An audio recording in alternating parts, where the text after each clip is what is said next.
Hello पिला माने मु सूर्य सा आज आमे दशम श्रेणी भौतिक विज्ञान बहिर विघटन विषय रे पढ़िबा। पिला माने तुमे जानिथिबो विभिन्न प्रकार रासायनिक प्रतिक्रिया अछि सेगुड़िक है संश्लेषण प्रतिक्रिया, विघटन प्रतिक्रिया, विस्थापन प्रतिक्रिया, दैत्य विस्थापन प्रतिक्रिया। आज ये जो विघटन प्रतिक्रिया जो प्रक्रिया रे गोटे पदार्थ विश्लेषित होई बा भांगी सेठिरु अनेक सरलतर उत्पाद मिलता है, सही प्रतिक्रिया को विघटन प्रतिक्रिया कहा जाए। विघटन प्रतिक्रिया विभिन्न प्रकार अच्छी यथा तापीय विघटन, आलोकीय विघटन एवं वैद्युतिक विघटन। आस आम विभिन्न उदाहरण माध्यम से विघटन प्रतिक्रिया विषय रे पढ़िबा। पिला माने फेरस सल्फेट स्फटिकर रासायनिक संकेत होची FeSO4 7H2O अर्थात गोटे फेरस सल्फेट अणु रे 7टी जल अणु संयोजित होई फेरस सल्फेट स्फटिक तैयारी होई थाए। यही फेरस सल्फेट स्फटिक को उत्तप्त कले यह जल अणु हराई फेरस सल्फेट निर्जलीय फेरस सल्फेट रे परिणत हुए। फेरस सल्फेट स्फटिकर रंग थिला सबुज, जल अणु हरई सारा पर यह धला रंग रे परिणत हुए। यह पर फेरस सल्फेट को ताप प्रयोग कले यह विघटित हुई ferric oxide, sulphur dioxide gas एवं सल्फर ट्राइऑक्साइड गैस रे परिणत हुए। आउ फेरिक ऑक्साइड कठिन रूप में मिलता है एवं यार रंग हेउची लोहित बादामी। यह हेउची एक तापीय विघटन एक उदाहरण, अर्थात ताप प्रयोग करी गोटे यौगिक को भांगी एकाधिक सरलतर उत्पाद रे परिणत करी हुए।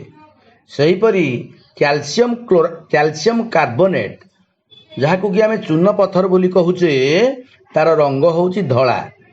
यह को ताप प्रयोग कले यह कैल्शियम ऑक्साइड एवं कार्बन डाइऑक्साइड गैस रे परिणत हुए। कैल्शियम कार्बोनेट रंग होउची धला एवं कैल्शियम ऑक्साइड रंग मध्य धला, किंतु कैल्शियम कार्बोनेट को आमे चून पत्थर बोली कहू एवं कैल्शियम ऑक्साइड को चून बोली कहू।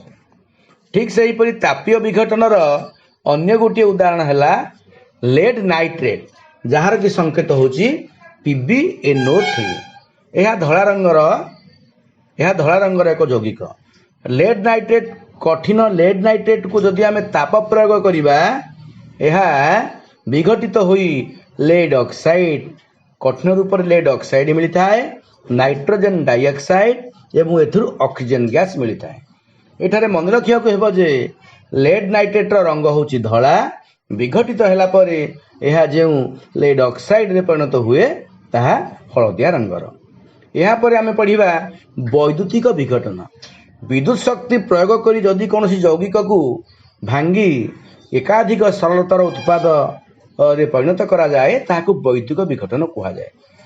पिला माने जल अणु होची विद्युत कुपरिवाही।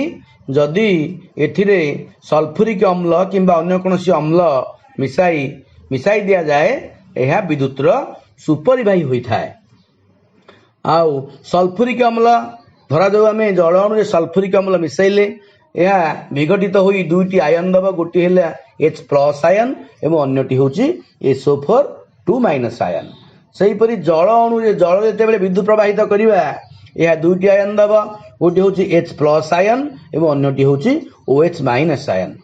एथारे एनोड निकट को OH- आयन गति करे, सेठारे आमको अम्लजान गैस मिलता है एवं H+ आयन कैथोड निकट को गति करी हाइड्रोजन गैस सेठारे संगृहित हुए।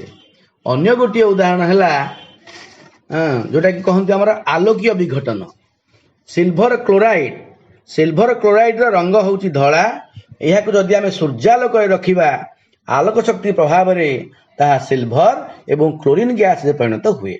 आ सिल्भर क्लोराइड रंग धला, यह सिल्भर रे परिणत होला पर यह रंग धूसर परिणत होता है।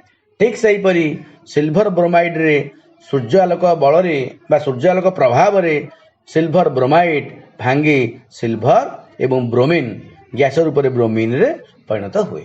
ଧନ୍ୟବାଦ।